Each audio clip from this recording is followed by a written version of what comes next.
Alright, I'm going to try it anyway, even though they're being retards right outside my door. But okay, so there we go. Alright, hi guys, and welcome to another video. We're back here at the Hall of Monuments, because yes, finally, this video we're going to be starting, like, the primary stuff within Act 4. Now, I've already seen this vision, so we're going to have to click it again, but that's going to be, like, a very, very minor change, okay? So, the next part of the main storyline, we have to come back here to the scrying pool, and look in it for one final time to see what it says to us. So, usually I'd say look deep into the pool. But you say it says completely still. That's because I've already looked into them on this character. So we're just going to go instead with show me the past visions and see what happens. The final vision, the central transfer chamber.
That is what we're up against. I know where that is. The Great Destroyer has a huge army at its disposal.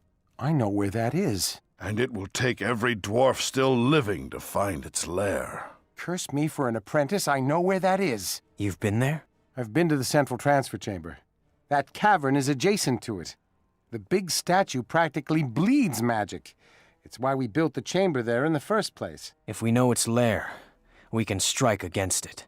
It is still going to take everything we have. I will put a call out among my people. And Ula should have the bugs worked out of her golems as well. The Ebon Vanguard will help. Ogden, gather your warriors. This battle involves all of us. We will help. That is appreciated, but we need one more thing if we are to stand a chance. We must go to the heart of the Shiver Peaks. We must summon the Great Dwarf.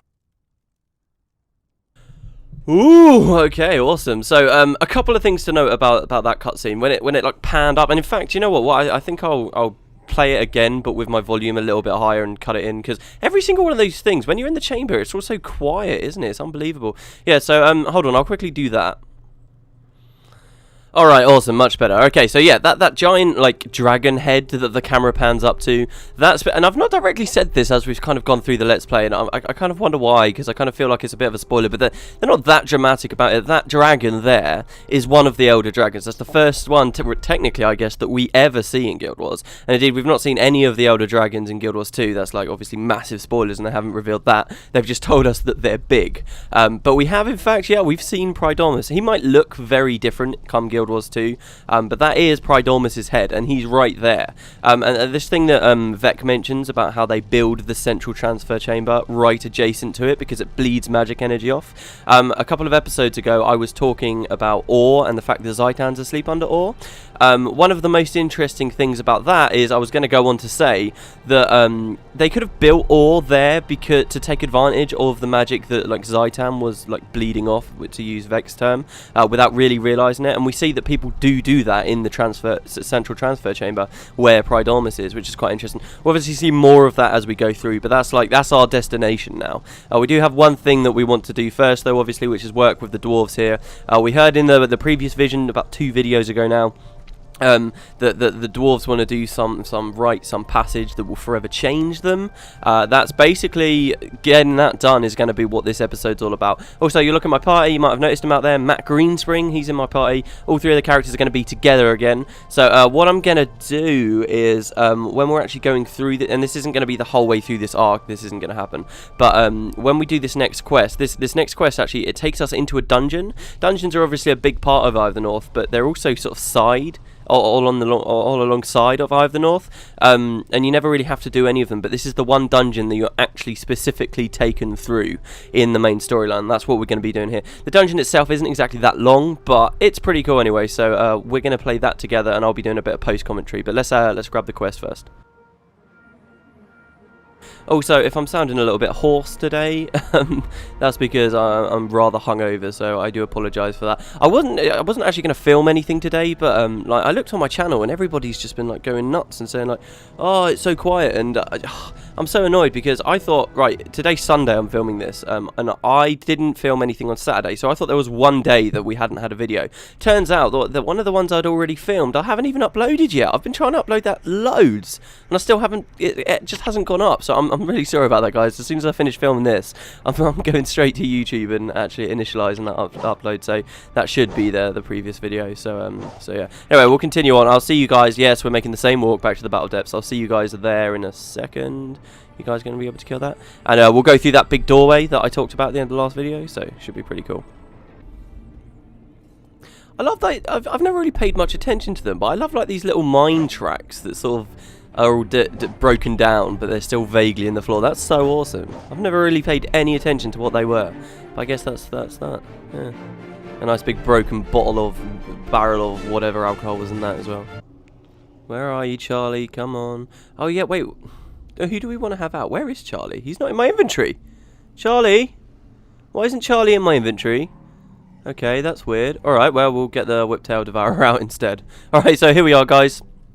Once again, Jesus, and we're going to speak to Jarlis, I believe.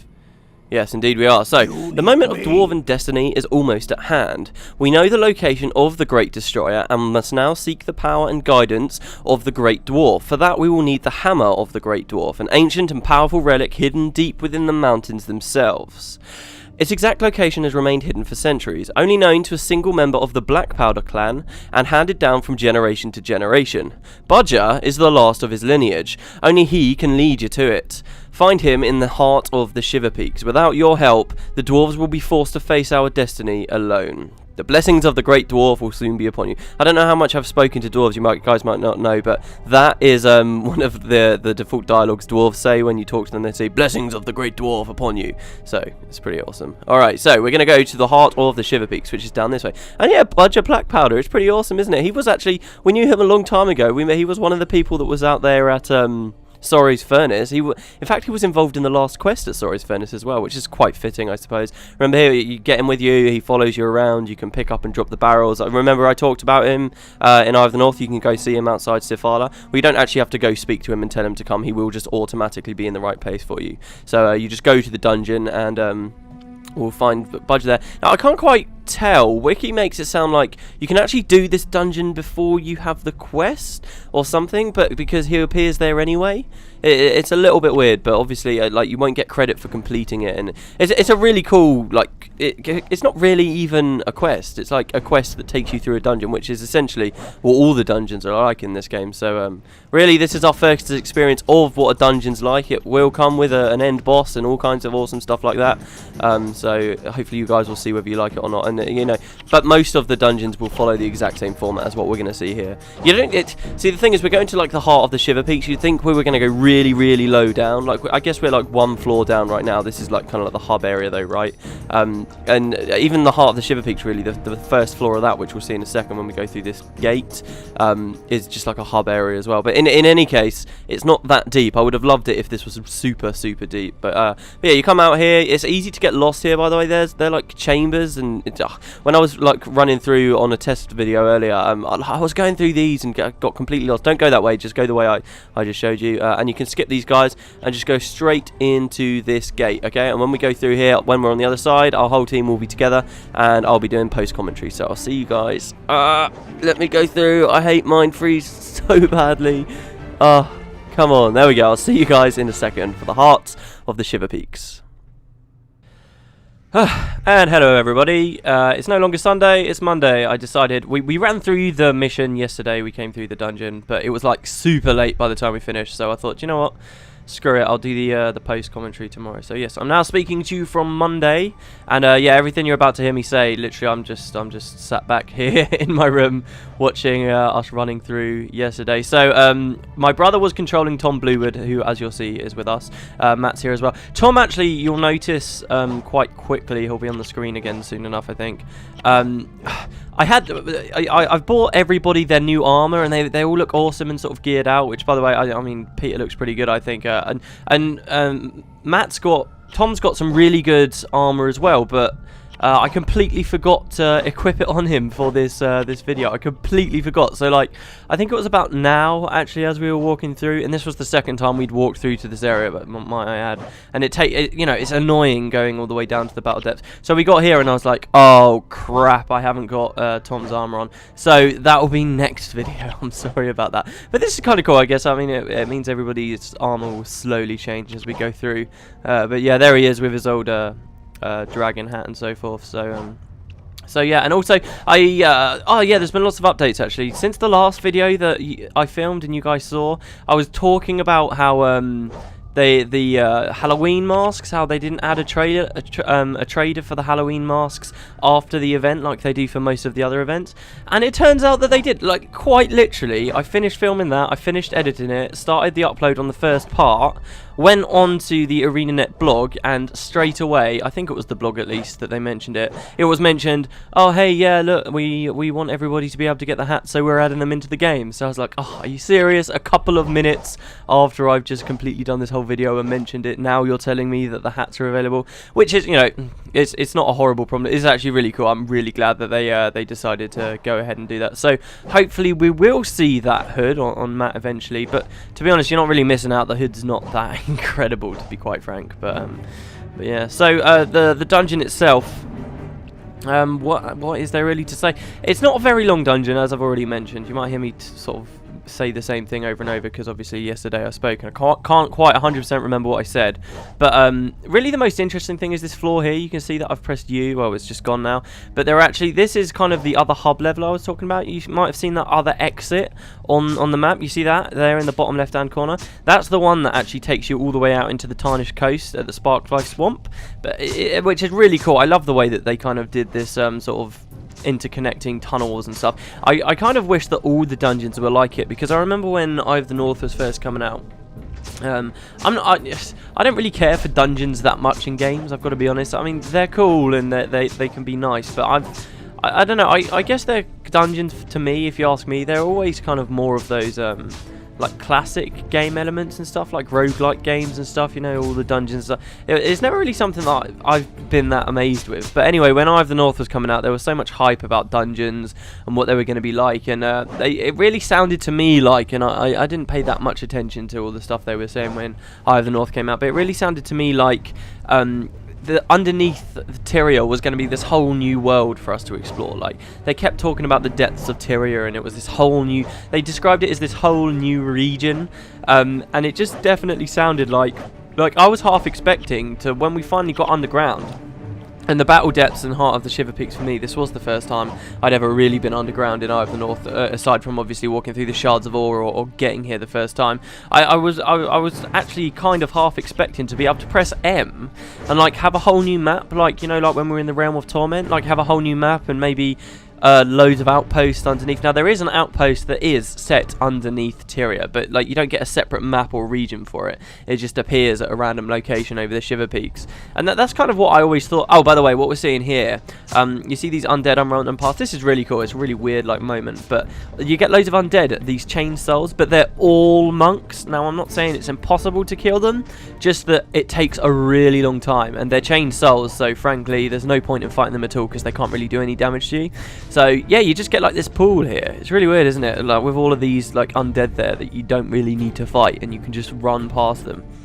The heart of the Shiver Peaks is quite good. But I mean, I've mentioned it so many times in Let's Play. This is the kind of thing that I like. I like it when there's actual differences in the fighting that kind of breaks up the monotony of just pressing F or Tab or whatever your default key is, and then hitting the space bar and run along. And the only exception is when there's a boss that you might want to target first, or a monk that you might want to target first, because it just becomes so repetitive in Guild Wars. It's nice to have moments like that, and I kind of wish that there were a few more moments like that. But yeah, it's kind of cool, isn't it? It's just a load of monks out there. But yeah, anyway, about the depths, like, I was kind of hoping, even somewhat expecting there to be a whole like underground map and like a huge sort of all these tunnels that connect together. But in the end, as you can probably already see, we've not seen too much underground stuff in the Let's Play just yet.